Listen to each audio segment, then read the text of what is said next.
Thank you very much. Thank you. Thank you very much.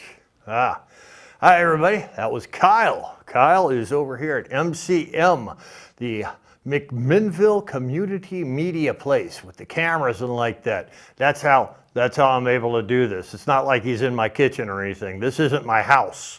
This is like an actual studio and everything.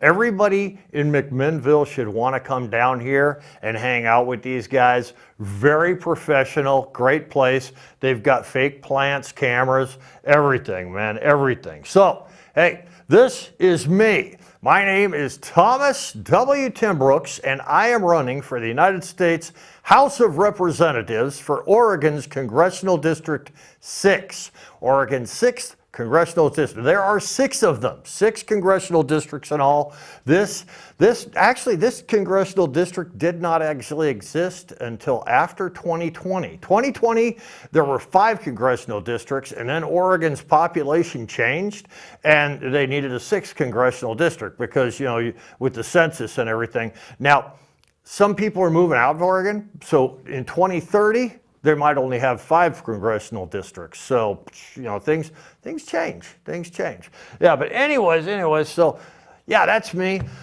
My whole deal is more jobs for Oregon means less dependence on government welfare. And the whole thing there is, see, I am a manufacturing engineer. I've got about 35 years of experience as a manufacturing engineer.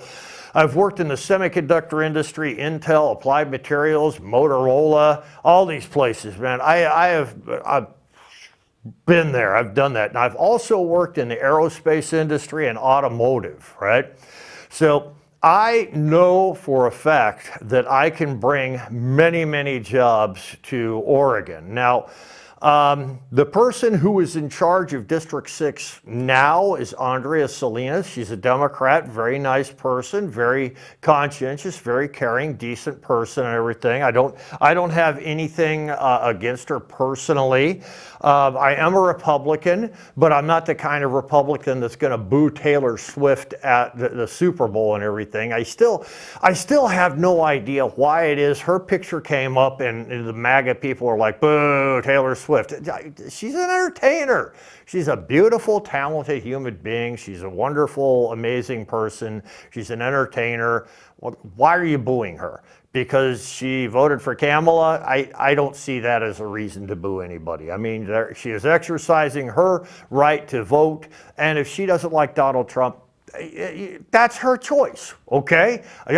So I am a Republican, but I am not an ultra MAGA Republican who is going to, try to destroy the Democratic Party. The Democratic Party is necessary. As far as I'm concerned, you know, it's kind of like, just because I'm a Republican, that doesn't mean I'm anti-Democrat. Okay, it's just like if you're a woman, yeah, you hate men because we smell up the furniture, we pee all over the toilet seat, we do all kinds of disgusting, foul things, right? And men, we hate women because it's always like, oh God, I got to hold her purse and all this other stuff. Men and women, yeah, we hate each other. You know, we're like, you dumb, stupid man, you dumb, stupid woman, yeah, you women, yeah, get over here, you big, dumb, stupid man, yeah, get over here, let's ruin our lives, make babies, and, spend the rest of our lives and money raising these dumb kids. Why did we do that? Because that's what men and women do, But that's the way, Republicans and Democrats, okay, we really shouldn't be against each other. The whole problem is that most Democrats and most Republicans aren't really against each other. They don't really hate each other. And there are fringe elements that are going to say, "Oh, you're a Republican, huh? Well, get out of here. Oh, you're a Democrat, huh? Well, get out of here." It's like, no. I am not the fringe element. I am a moderate. I've always been a moderate. When I was a Democrat, I was a moderate Democrat. When I was, me being a Republican now, I am a moderate Republican.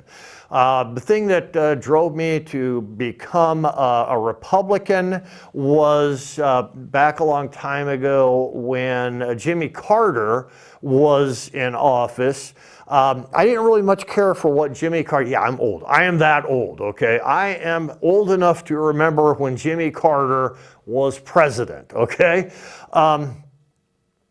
The thing about Jimmy Carter was he had some negative effects internationally, and in the United States caused some problems. We had the oil shortage. We had all kinds of problems that Jimmy Carter really wasn't capable of fixing, like the Iran hostage crisis, where the Iranians, they attacked the American embassy in Tehran.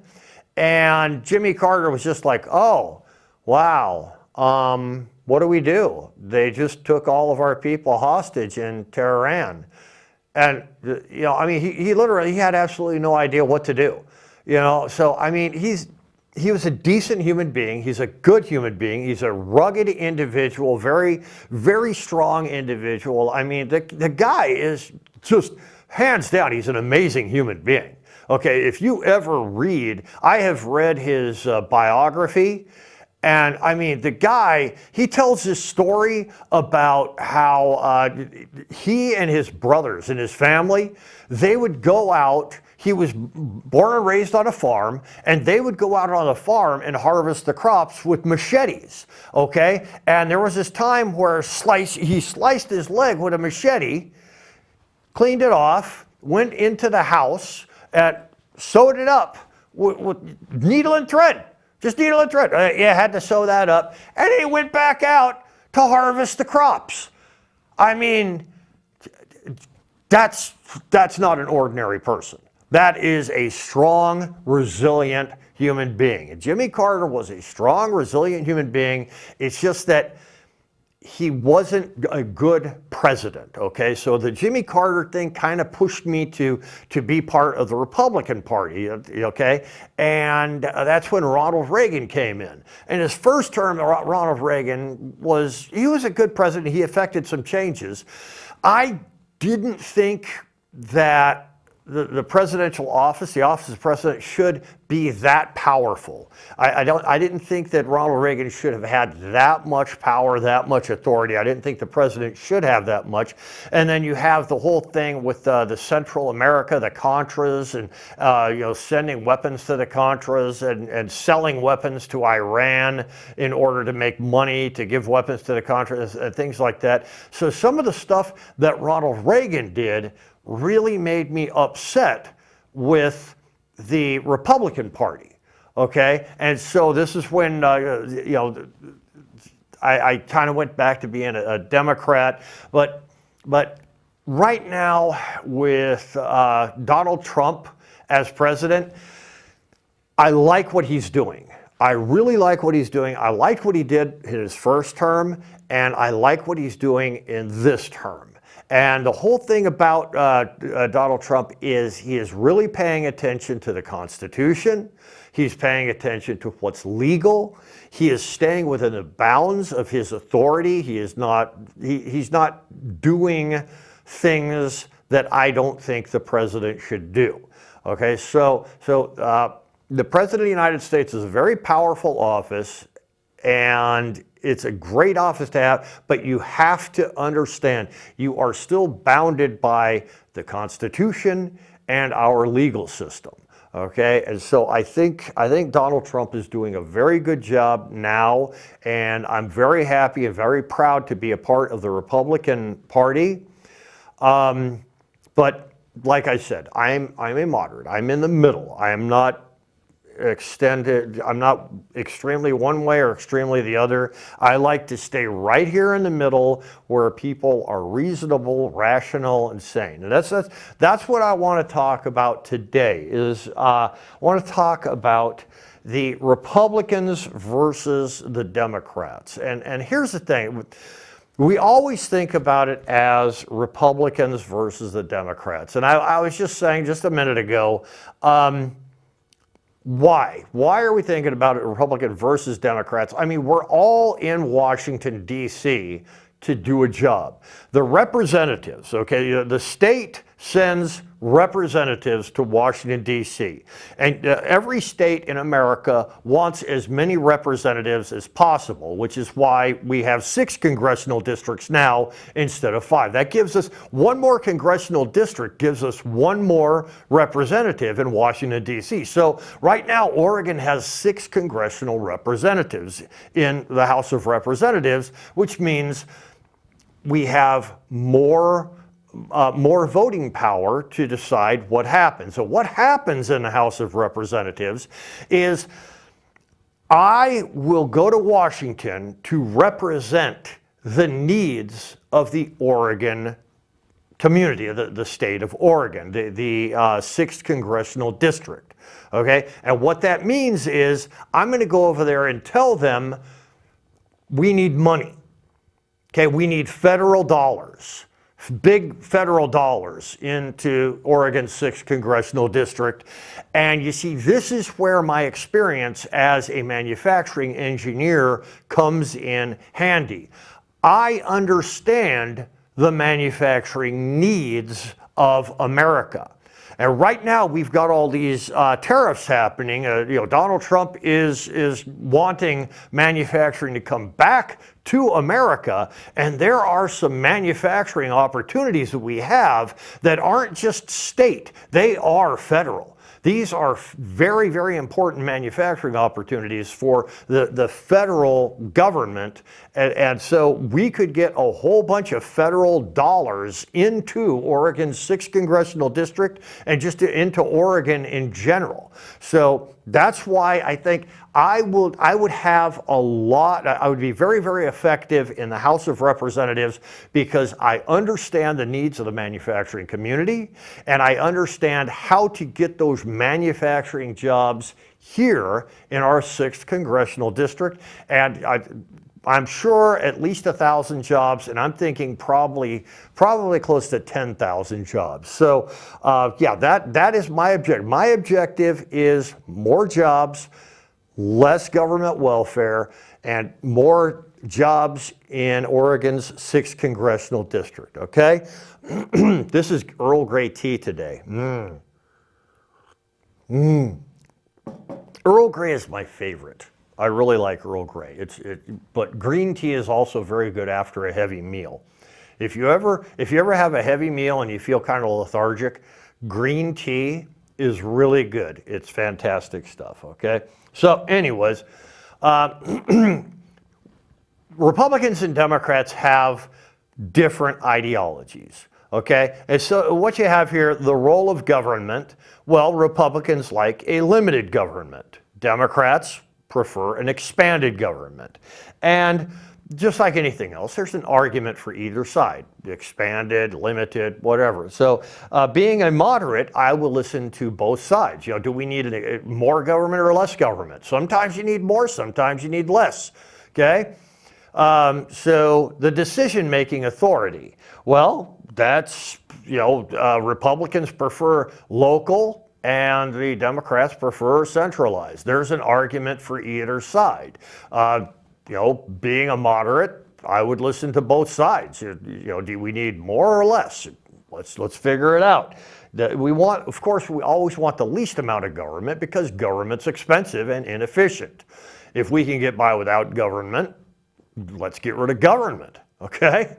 So our economic philosophy, of course, Republicans are always going to want to go with as much free market as possible, and the Democrats are going to want more regulations and partially planned. And this is not a terrible thing, and it's not socialism.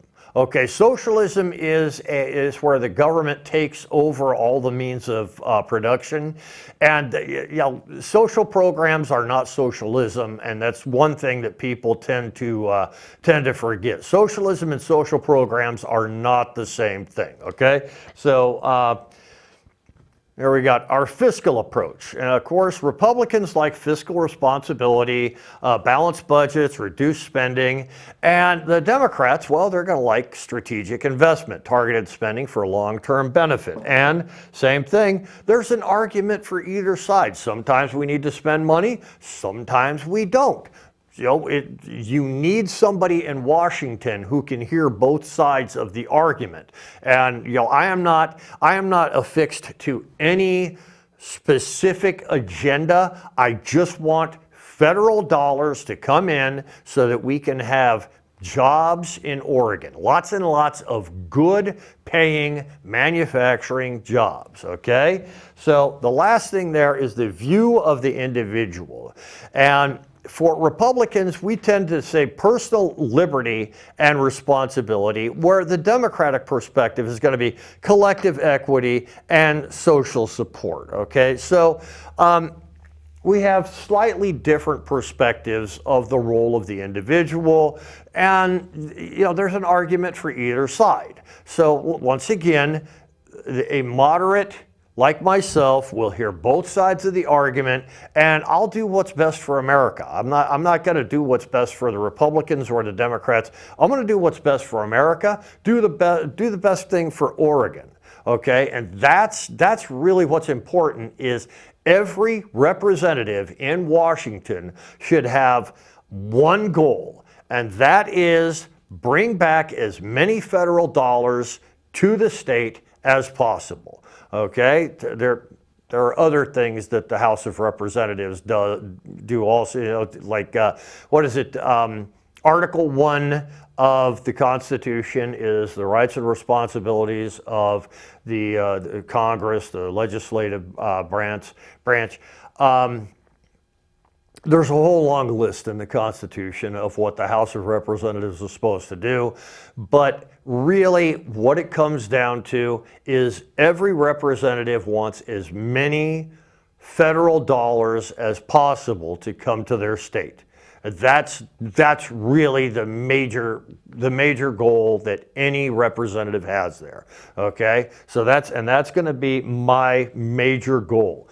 Get federal dollars to Oregon so that we can have some really good manufacturing jobs. All right. So now, like I said, the role of the government for Republicans would be limited government. And limited government empowers local decision making. It fosters individual initiative through free market competition and ensures that citizens retain maximum personal liberty and responsibility under clear, constitutionally enshrined checks and balances. Well, the expanded government, which the Democrats tend to prefer, can deliver large-scale infrastructure, social safety nets, and equitable resource distribution. It can address systemic inequalities and coordinating collective action to tackle challenges that exceed the capacity of private markets alone. And an historic example of the limited government thing, this is the Republican view, in the mid-19th century, our laissez-faire policy, our laissez-faire period, when the federal government confined its role largely to protecting property rights, enforcing contracts, and building basic infrastructure, this limited government framework fostered the dynamicism that propelled the United States into becoming the world's preeminent industrial power by the dawn of the 20th century, and that is the Industrial Revolution. If it weren't for our laissez-faire policy where the government fostered this economic growth, the Industrial Revolution would still be in Europe.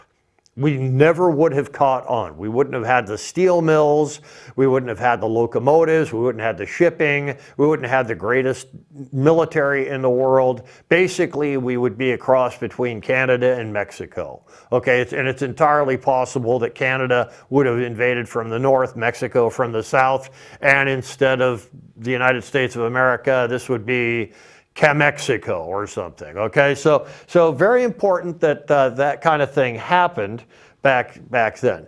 But on the flip side of that, a historic example of expanded government was when the United States, the New Deal from the 1930s demonstrates how expanded government action can address crises that private markets cannot solve alone.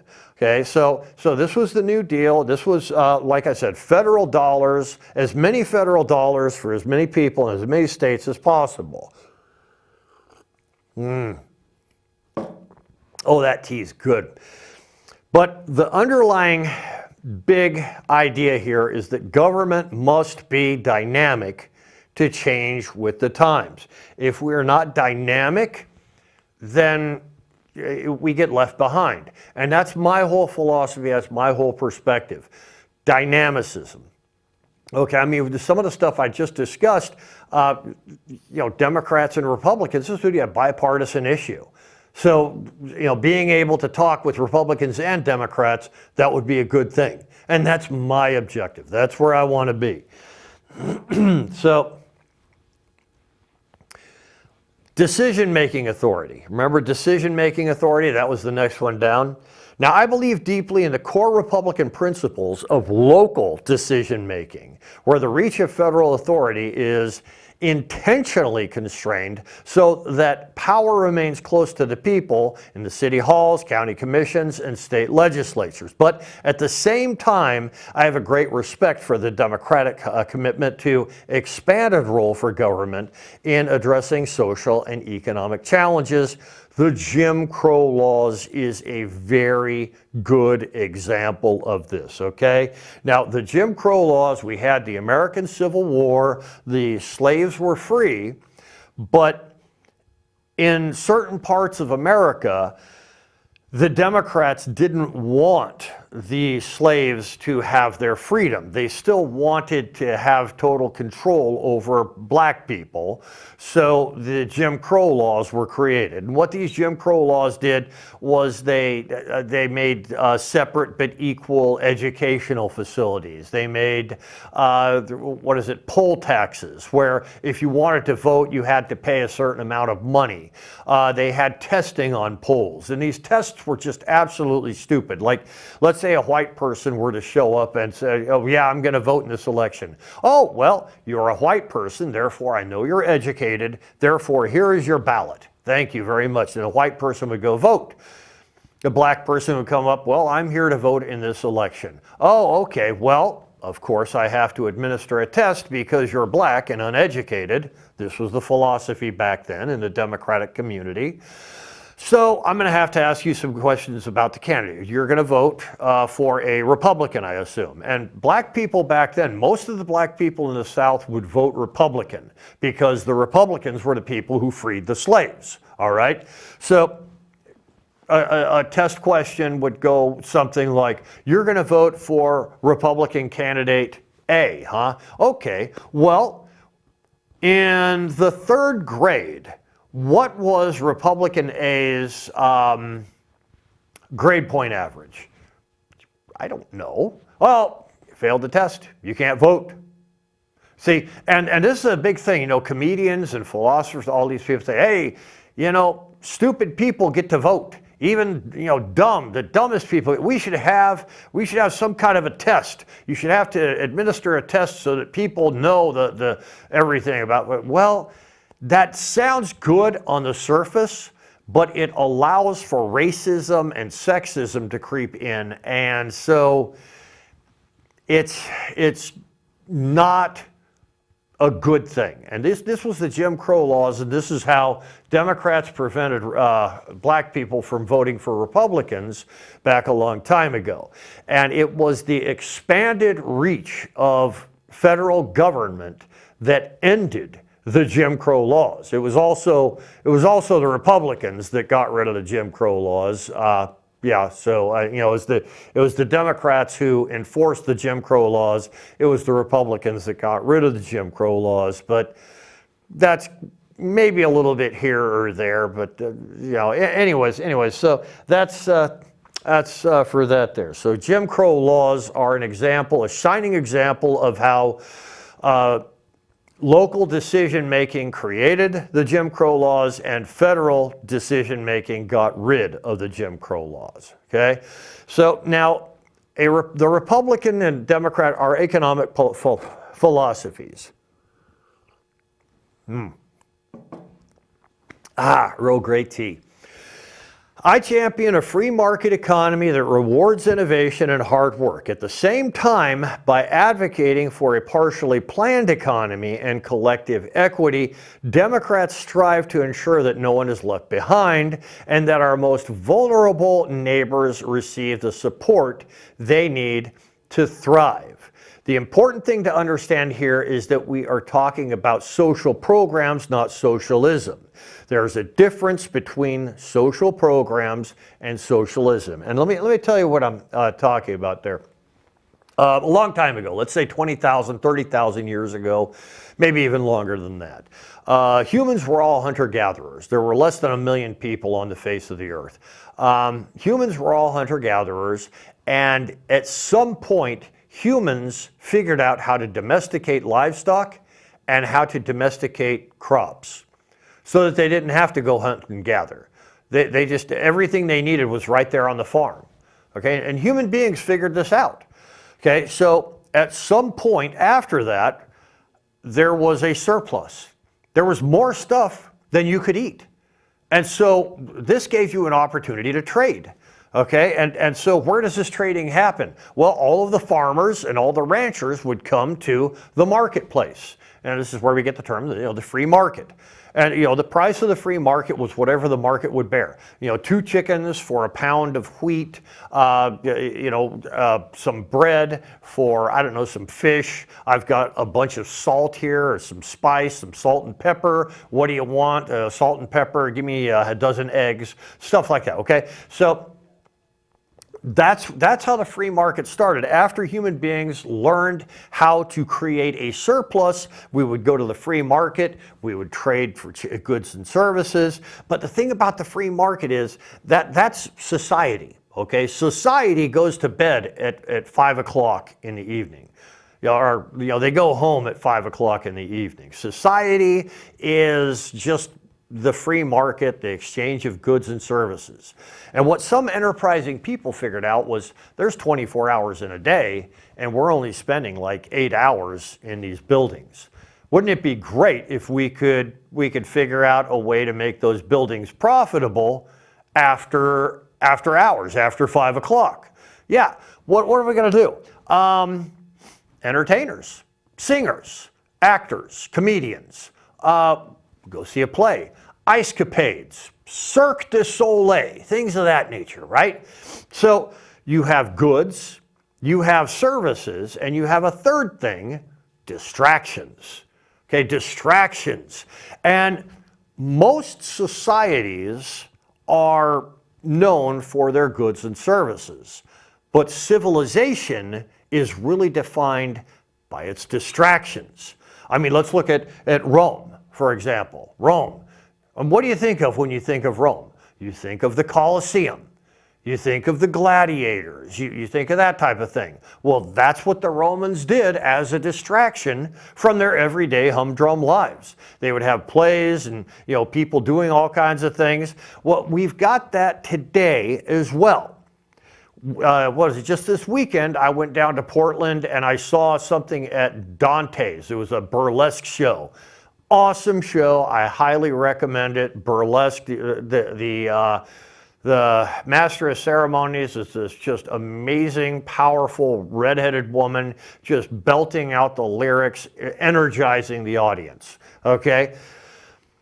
Her job is made possible because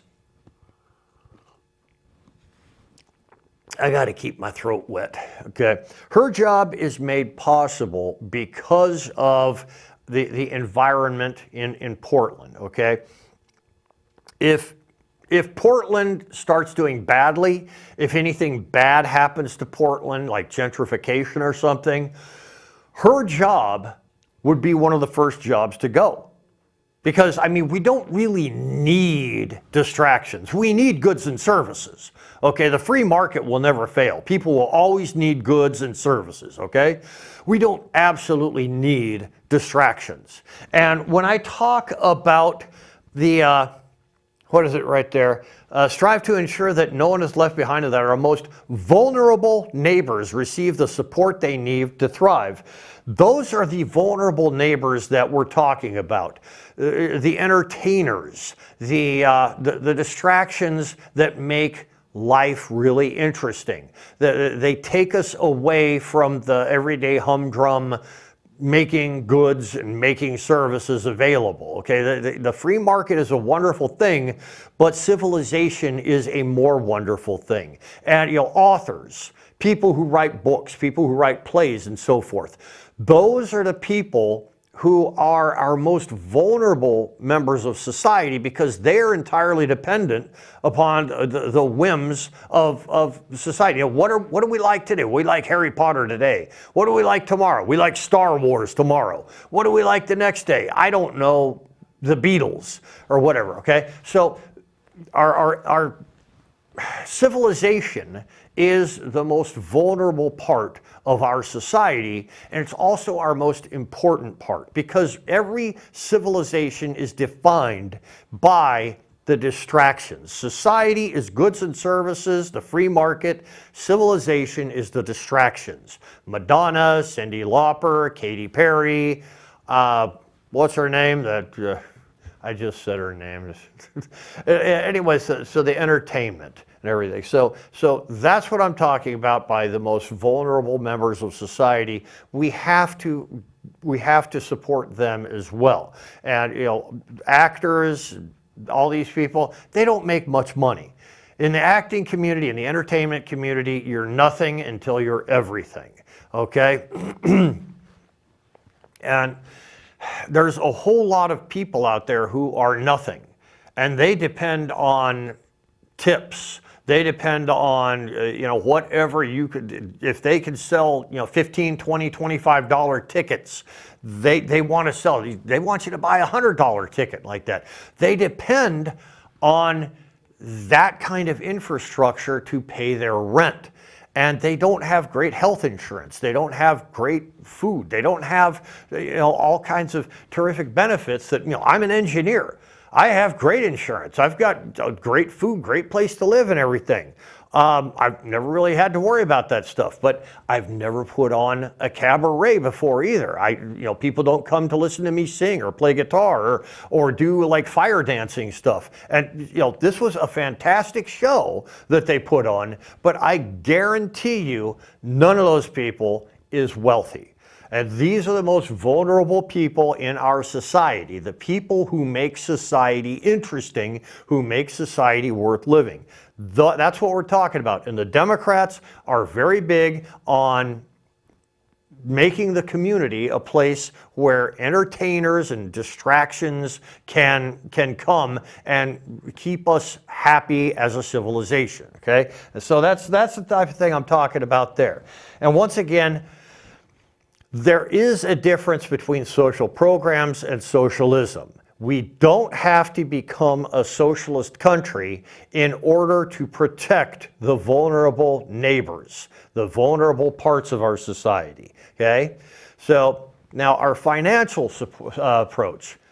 I favor the fiscal responsibility to ensure that every tax dollar is spent wisely and with accountability. But without strategic spending, that's a Democrat ideology, there would have been no space program, no Panama Canal, no Golden Gate Bridge, no national park system, and so on.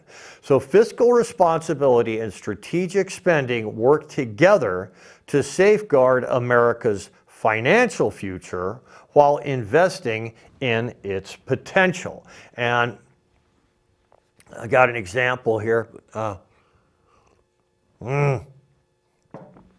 By exercising fiscal discipline, maintaining a balanced budget, controlling debt, and ensuring transparent accounting, we preserve the government's ability to respond to emergencies and avoid burdening future generations with unsustainable liabilities. And we've got an example of that, the floods that are happening. Well, just throw a dart at the map. I mean, the Northeast, the Southeast, Texas, every place is getting flooded out, And fiscal responsibility gives us, gives the government extra money when it needs to respond to an emergency. These fires that are going on in Los Angeles, in Arizona, and places. I mean, there's a lot of very big, high-level problems that, it's important to maintain fiscal responsibility so that whenever these emergencies arise, we're ready for them. Remember the Joe Biden campaign, Joe Biden's administration had spent all of the money putting illegal immigrants in hotels in New York. So when we had the floods in, Tennessee, I think it was Tennessee and North Carolina and like that, when we had those floods come through, there was no money left for the people there. And so the Amish had to come over and help build camps, build places. So, that's where fiscal responsibility is very important. But at the same time, strategic spending channels public resources into high impact areas such as infrastructure modernization, education, and research that deliver measurable economic returns and strengthen community resilience. And you see, that's what I'm talking about. When I go to Washington, D.C., one of the things that I'm going to try to get over here in Oregon is a cancer research institute.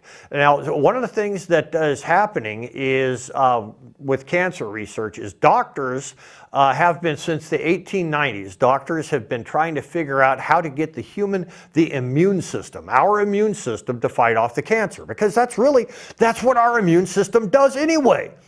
And it does it for free. Chemotherapy is very expensive stuff, and it really hurts you.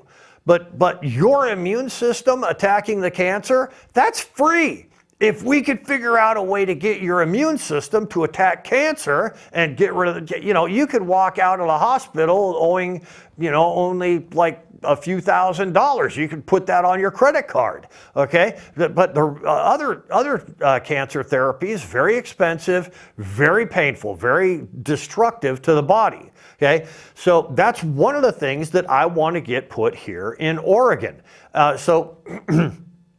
Also, the PLC factories, I want to bring those over here too. And me being a manufacturing engineer, understanding the value of manufacturing, how to get these jobs over here, that is something that I think I could do. But you see, that's typically a Democrat concept, is strategic spending. And so we're good. On that way, I'm going to be a little bit of a Democrat. I'm going to say, hey, strategic spending. We need it. Let's do it. Okay? And so that's what I'm talking about. Fiscal responsibility, good. Strategic spending, good. Republican, Democrat, whatever's good for America, right? So when we marry prudent budget oversight with targeted investments, we protect taxpayers from waste and unlock growth drivers that propel long-term prosperity. And that is my objective with going to Congress. That's what I want, okay? So now the view of the individual, what we have, Republicans believe in personal liberty and responsibility. The Democrats, collective equity and social support. Well, once again, we have a really good argument for either one of those. I mean, we're all people. The Democrats didn't just, go out drinking one night and say, hey, equity and all this other stuff. No, there are sound principles behind that. This is not just some dumb idea that somebody had. It's a very good idea. It's a very substantial idea, and it comes from, human nature. It's basically human nature. This is the kind of thing, human nature drives us to want to do that. Well, human nature also drives us to want to be, individuals, personal liberty and responsibility. We want more individual liberty and responsibility, but we also need collective equity and social support. And so let me see some examples of this, okay? At the heart of the Republican perspective lies a belief that each individual possesses an inalienable set of rights, freedom of speech, property, choice, and with those rights comes the duty to steward one's own success and well-being. When citizens are empowered to make their own decisions, free from excessive government interference, they develop a strong sense of ownership over their lives. This personal accountability fosters self-reliance, innovation, and a culture of hard work, as people know that their efforts, not bureaucrats, determine their fortunes. Okay, well, here's the Democrat argument. From the Democratic vantage point, the strength of a nation is measured by how well it lifts up its most vulnerable members. Once again, civilization and society. By pooling resources through progressive taxation and directing them toward education, healthcare, and social safety nets, society ensures that economic opportunity is broadly shared. This approach recognizes that individual potential can be stifled by circumstances beyond one's control, like the flooding that's going on and the fires that are going on, such as systemic poverty, disability, discrimination, and that strategic, federally coordinated programs are necessary to guarantee a fair starting line for all Americans. Okay, and that's the whole equity, equality thing. And these two perspectives complement one another. Personal liberty flourishes in an environment where citizens are secure in the knowledge that basic needs like healthcare, education, public safety are reliably met. Likewise, collective equity programs are most sustainable when rooted in a culture of individual responsibility, ensuring that support is used wisely and that dependency is minimized. When we marry the Republican emphasis on self-reliance with a Democratic commitment to an inclusive safety net, we create a virtuous cycle. Empowered individuals contribute more strongly to society, and a robust social framework enables more people to participate fully in the economy. Okay, so empowered individuals contribute more strongly to society, and a robust social framework enables more people to participate fully in the economy. And that is just the combination of Republican and Democrat ideologies. And there's nothing wrong with wanting both ideologies. I mean, this is America. I want peanut butter and bananas on my ice cream, on my waffle, if I want to put bacon on my peanut butter and banana sandwich. Actually, I think it's Elvis Presley did peanut butter, jelly, and bacon. But if I want to put bacon in ice cream, I could do that. This is America.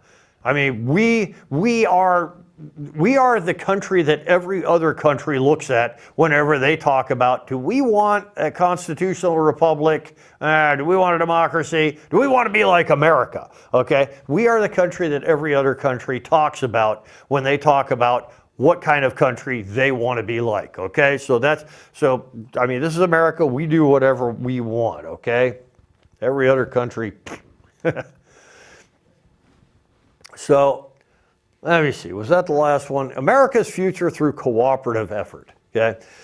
The challenges facing our nation, ranging from crumbling infrastructure and climate resilience to workforce retaining and social cohesion. I'm reading that wrong. I'm going to restart that. The challenges facing our nation, ranging from crumbling infrastructure and climate resilience to workforce retraining and social cohesion, demand solutions that draw on both freedom and fairness. By forging bipartisan partnerships, we can design policies that safeguard individual initiative while guaranteeing that no community is left behind. Our future prosperity depends on harnessing the entrepreneurial spirit of the individual alongside the organizing power of collective action, proving that unity in purpose, not division by ideology, will carry America forward. And my perspective on the situation in Washington, the real division in Washington is driven by the extremist fringes on the far right and far left. That's why I say I'm a moderate. I am not far right. I'm not far left. I'll go Republican or Democrat. It's like when after Donald Trump's first term, they had all the Democrats lined up and they were giving this. I like Tulsi Gabbard. You know, if Tulsi Gabbard would have gotten the nomination, I would have voted Democrat. I mean, I do like what Donald Trump did on his first term, but I think the best thing for Donald Trump was to lose that election so he could come back for a second term with a better understanding of everything and all the stuff he needed to do. And that's why he's really, I mean, in his second term, Donald Trump is really kicking some serious butt. He is making a very big difference, staying within the Constitution, doing everything legal and like that. But he is really doing a terrific job, you know. So anyways, what is it? These radical voices inflame our differences into bitter conflicts, drown out conservative debate, and leave the American people without the leadership we are paying for. And we are paying for leadership. The president gets $400,000 a year. Every person in Congress, $178,000 a year. Your state legislatures, every person in the state legislature gets like $60,000 a year. I know the governor of Oregon gets like $90,000 a year. We are paying a lot of money in taxes for our leadership.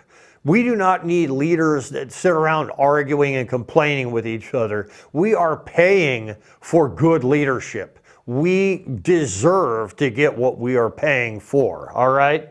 So, left to their own devices, principled Republicans and Democrats who share a commitment to our nation's prosperity and security can work together to find common sense solutions that uplift every community.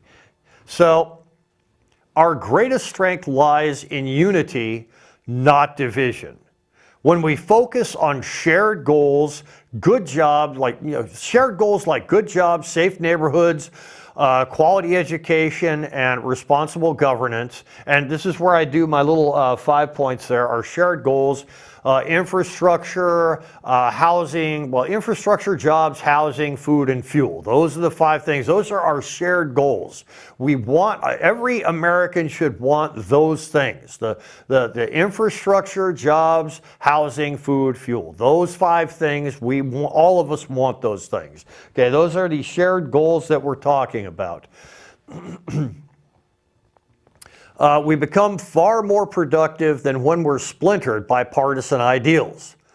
By bridging reasonable Republican and Democratic ideology, we can forge a path forward that harnesses the best of both traditions, delivers results for families, and proves that teamwork makes the American dream possible. Okay, so it should be Republicans with Democrats, not Republicans versus Democrats. And that's the whole idea that I'm trying to get across here. I am a person who I'm going to work with Democrats, I'm going to work with Republicans to get the stuff done that we need to get done. The 5 points: infrastructure, jobs, housing, food, fuel. Those 5 things, that is what we need to make happen. Okay? So these are the 10 things that I am going to work on. If you elect me and I go to Washington, first I'm going to remove $5 trillion from the national debt through the circular payoff. And that's where the different government agencies actually lend money to different government agencies. Every government agency owes another government agency some amount of money, which is kind of stupid because it's all the American government. You know, I mean, how can, it's like if I owe myself $100 for this, but I'll pay myself back $100. It's like, dude, it's all my money. Okay? It's just stupid. And the thing about that debt is, we American taxpayers are paying the interest on $5 trillion that we don't have to pay interest on. So let's get rid of that part of the debt. You think? Yeah, let's do that.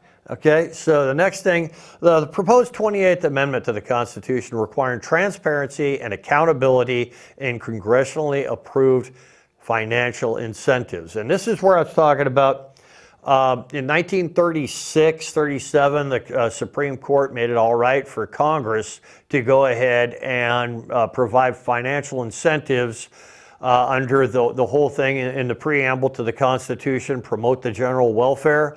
Well, Congress wanted to help industry in certain areas, but it wasn't really okay until the Supreme Court said, yeah, the demeanor of the Constitution, what the Constitution is saying, promote the general welfare, yeah, that's included, okay? But the problem is we don't really have a time limit. No time limit was ever established for that. So we still have financial incentives from 1936 that nobody wants to get rid of. And they're not good. They work against us. They're a huge waste of money. But no politician wants to get rid of these financial incentives because, well, that'd be the end of that politician's career. He's not going to Washington anymore, not making $178,000 a year anymore. Okay, and believe me, people do want to go to Washington to earn that money and do that job. Okay, so yeah. The 28th Amendment will provide time limits. It'll say any kind of financial incentive that exists now or will exist in the future will have a 2-year limit. And every 2 years, that financial incentive has to be evaluated, and it has to be evaluated by the executive branch or a department that the executive branch puts in charge of it. Whoever is put in charge of examining the effectiveness of these financial incentives, that group has to be beyond election. They can't be impeached. They can't be voted out. They're nonpartisan, not Republican, not Democrat. They have to, and in fact, we could probably just get a computer to do it, you know? So that is what the 28th Amendment will do. It will evaluate any financial incentive that Congress has ever created and put it on a 2-year renewal clause.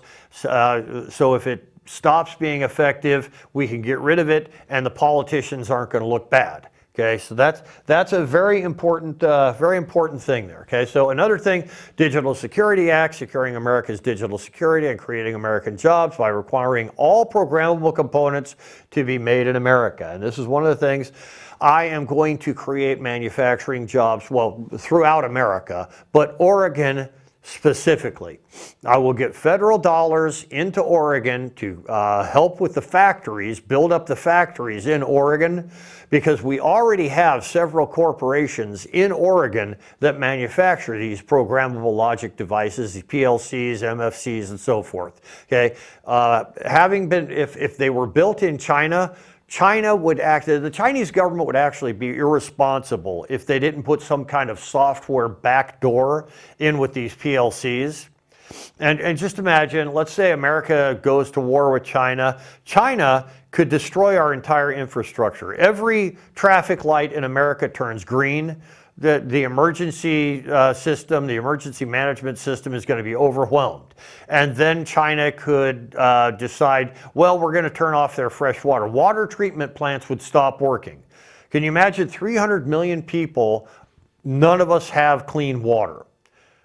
China could do that to us tomorrow. We need to replace every PLC in America that has been produced anywhere that isn't America. The only PLCs, the only programmable logic devices that we should have in America are devices that were manufactured in America. This assures that no malware, no backdoor software is put on these devices, okay? And that's what this act will do. Do that. Also, the screening for TB for people coming into the country, as well as those working in critical parts of the food chain and educational system. And this goes with polio also. Three nonpartisan things. First, we have tuberculosis. Tuberculosis is nonpartisan, okay? And since the Biden administration let all these people into America, the number of cases of tuberculosis has gone up. It has gone up dramatically, okay? So one of the reasons that we vet people at the border is to make sure they're not bringing something like tuberculosis in with them, all right? Well, another disease that a lot of people don't really think about anymore is polio. See, in America, polio cases are practically non-existent, but all over the world, polio still exists. And what happens with polio? See, polio, you get polio and infected, and the polio goes down to your intestinal and digestive tract, and that's where it does its dividing. And 99% of the people who contract polio do not get paralysis. That's what polio is known for, is paralysis. It paralyzes you. The virus gets from your blood into your nervous system, and it paralyzes you. It destroys your nervous system. Okay, and that's what polio was known for back a long time ago, was that it would paralyze you, okay? Well, the way polio works is you ingest fecal matter that is infected with polio. Yeah, poop, okay? And so what happens is these people could come from third world countries and they're working in our farm fields. And this guy who's working in a strawberry, blueberry, a cabbage patch or whatever, he's harvesting this food. He doesn't have time to walk a quarter of a mile or 2 miles or whatever over to the potty house. He's just gonna poop right there in the field. And you know, he's got to reach around and just, got the poop on my hand there, and he's going to keep picking vegetables. Okay, well, his polio-infected fecal matter is on every head of lettuce, every cucumber, every bunch of green onions. So when you get the vegetables, you take them home and you wash them. But here's the thing, polio is such an incredibly, one little virus, one tiny little virus is all it takes to get into your system, and you've got polio. Okay, well, thank goodness that America has a polio vaccination system that practically every child in America has been vaccinated against polio, but there are some that haven't. Okay, and namely the people who haven't been vaccinated against polio are the people that come to America from third world countries, and they have a reasonable expectation. I mean, let's say you are a legal immigrant to America. You took the tests, you waited in line, you filled out the paperwork. Now you are legally in America. Your family is in America, and your children contract polio in America because some illegal person from a third world country came here with infected fecal matter, picked your vegetables for you, you ate those vegetables, you served them to your children, now your children have polio and they're paralyzed. And they're going to be in an artificial lung machine for however long it takes. You know, I think that you can recover from polio, but you're going to spend like 5 years in one of those iron lungs. Okay, and that's not something that I want happening to anybody in the world. Polio is a horrible thing, and we have to keep it out of America. Well, if this is part of the vetting process, you know, I can't imagine anybody objecting to it. It's a bipartisan thing. Okay, and another thing is, there's this insect called the screw fly, okay? And what the screw fly does is it'll find a cut on your body, just any open wound, and it'll lay its eggs in the cut. Let's say you got a scratch on your back. The screwworm fly will land on your back, lay its eggs in that scratch, and then fly away. And the eggs will eat your living flesh, and they will continue to eat, and they'll just create a big open sore on your back. All right, and this happened in 2023. Somebody coming from South America, well, the screwworm fly has been eradicated from Canada, United States, Mexico, and Guatemala, Honduras, Nicaragua, El Salvador, Belize, Costa Rica, and the northern part of Panama. The Panama Canal creates a natural barrier for the screwworm fly. It can't come north of there. But you see, the thing is, the screwworm fly does make it north. It comes in people's wounds. Somebody has a scratch, an open wound, the screwworm fly lays its eggs, and then they come north. And so what we do is we have containment that happens in Panama all the time, okay? This containment costs a lot of money. Well, something that happened in 2023 is screwworm flies were found in Mexico and in Florida.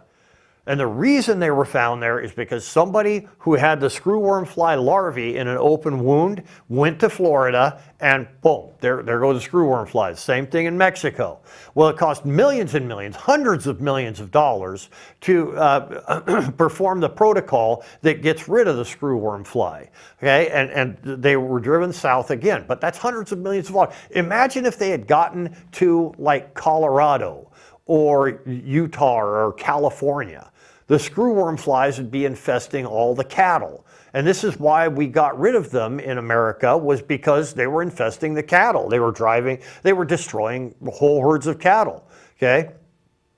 So this is another thing that we'd have to check for anybody coming across the border. So tuberculosis, polio, screwworm fly, and those are just 3 things. There are many, many things that people from third world countries can bring with them that we don't want in America, okay? So what's the 5-pillar blueprint of the empower local governments? And the reason I did this was because there are actually people in Congress who are representatives of their congressional district. They don't know any of the towns in their congressional district, okay? I mean, I know we've got Salem, we've got McMinnville, Dallas, Newburgh, Lafayette, Carlton, Yamhill, Amity.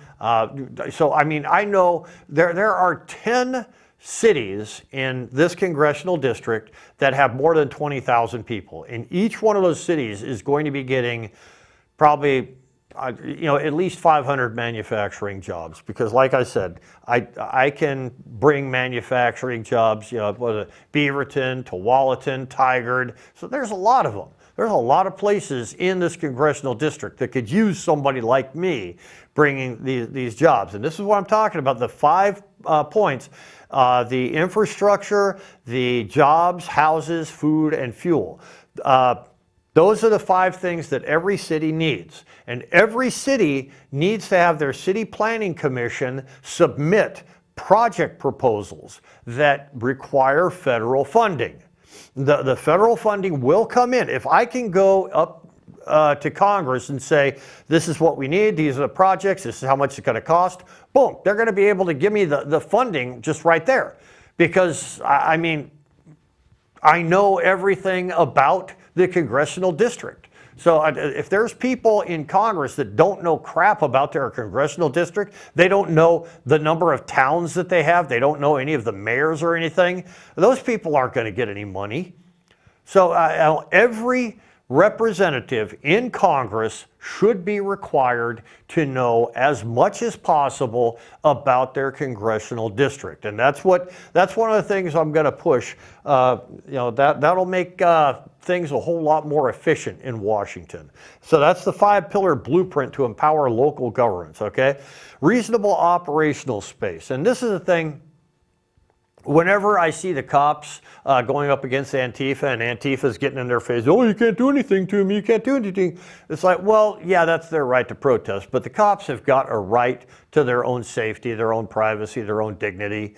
So this is what I'm going to say. I'm going to say, all right, if you get too close, they can detain you temporarily, maybe 24 hours, take you to jail, put you in a holding cell, feed you some breakfast, feed you some lunch, maybe some dinner, talk to you about what you did, why you shouldn't be doing it. Maybe if it happens again, we'll give you a little fine, maybe $50, $100, something like that, something reasonable, because I mean, these people are paid protesters. This is a job, this is what they do. So this is the kind of thing, it will respect the fact that this is their job, this is what they do, and it's within their constitutional rights. But people who are enforcing the laws, property owners, people who have to sleep close to the writing and the craziness, they all have rights also. So this is something I'm going to push through, which will it will take the rioters, the protesters, and so forth, and it will require them to have an established uniform code of conduct that they need to adhere to. If they don't adhere to it, they can be removed from the situation. They will still get the full day's pay because, you know, I mean, they're doing their job. They're getting arrested. They're sacrificing a little bit of their freedom, a little bit of their liberty, so that you know, the protest, they can look into the protest. So they're still going to get paid. Okay, so I think that'll be a good thing for the cops and the protesters. So the Measles Vaccination Act, this is something that, you know, because the measles is such an important thing to be vaccinated for, is the single most important vaccination that anybody can get. I want to recognize that it is the most important, and we should have that vaccine available to everybody. And anytime you have an outbreak, we should be able to go there with the measles vaccine and make sure everybody in the perimeter is vaccinated against the measles. So it's a very, very important illness to be vaccinated against, the most important illness, actually. So the America Talent First Act, and this comes from the fact that we actually have people in America who are incredibly talented and incredibly well-educated, very gifted people, dedicated to the progress of science and industry in America, and they are not getting jobs because corporations are being financially rewarded for hiring people from other countries. And I don't think it should be like that. I don't think people from other countries should be told to go away, but I don't think people who are in America should lose out on the situation. So American workers should have priority for any kind of jobs in America, and if you can't find somebody who's an American, then a company can go and find somebody from some other country. But they should not be incentivized. It should not be profitable. They shouldn't make money off of going to another country and getting somebody else. Okay. Immunotherapy for cancer, and this is what I was talking about. I want to establish a research facility in Oregon for cancer treatment through immunotherapy. And I think this would be a great place for it because of the fact that we grow marijuana up here, a lot of marijuana. And cancer, one of the things about immunotherapy is any kind of difficulties that you have with cancer, marijuana treats the pain, treats the discomfort. Marijuana treats a lot of the side effects of cancer and any kind of cancer therapy. We've got lots and lots and lots of marijuana up here. We've got beautiful weather. We've got wonderful beaches, waterfalls, rivers, everything. Oregon to be a great place to have a cancer research institute. So I would try very hard to have the research institute put here in Oregon. And if we can get $5 trillion shaved off the national debt, you better believe somebody in authority is going to say, yeah, you know what? Let's reward Oregon for taking $5 trillion off our national debt. Let's give them a cancer research institute. Boom. Okay. So, and the last thing, promote in-person voting by showing legitimate security concerns. And this is extremely important. Like I said, a lot of these PLCs, programmable logic controllers, they're used to count the votes. They're in voting machines, they're used to count votes, okay? If you have just send in ballots, you could potentially have some kind of malfeasance with the voting machines. If like China were to set up these PLCs to count one vote, differently than another, they could conceivably allow for one candidate to win over another. And this is like, with the Biden election, if you look at the number of votes that Joe Biden got during his election, he actually received like 8 million votes that have never existed. They can't prove that these voters actually exist. They had 8 million ballots that shouldn't have actually existed. Okay, so it's entirely possible that that was a result of programmable logic controllers coming in from China manipulating our voting system. And so that's, the in-person voting thing would assure that that kind of thing couldn't happen. All right, so those are the 10 big things that I am going to work on. If you send me there, if you vote me into Washington, those are the big things I'm going to be working on. Of course, I'm going to be working on other things, but top 10 lists, just like David Letterman had. And of course, never underestimate the power of stupid people in large groups. Yeah, right, George. Also, never underestimate the collective potential for tyranny and hypocrisy from strategically placed, ideologically indoctrinated politicians and the activists who enable them. Okay, so my GoFundMe is no longer working. I'm going to have to figure out some other crowdsource thing for the deal there. But yeah, so, and I'm talking about like, the Vote or Act Blue and, the Socialist Party of America and like that. Those people are the activists who enable the ideologically indoctrinated politicians. And ideologically indoctrinated, that's left-wing, right-wing, just the radicals. We don't need the radicals. We don't need the activists to enable them, okay? So by the end of Donald J. Trump's presidential term, there will be 3 camps in America: the faithful, who have always committed to supporting him; the awakened, who eventually came around to support him; and the stragglers, who chose credibility over comfort, knowing it would cost them a seat in their groupthink echo chamber. Your camp, faithful, awakened, or straggler, that will depend entirely upon you. Okay, so once again, I'm Thomas W. Timbrooks for U.S. House of Representatives in Oregon's 6th Congressional District. I'm a Republican. I promise I'm going to bring jobs to Oregon, and that's so less dependence on government welfare. That's a good thing, okay? So anyways, thank you very much for listening to me. Thank you very much for giving me your time. And I'm gonna leave you here looking at that. We'll see you next time. Take care.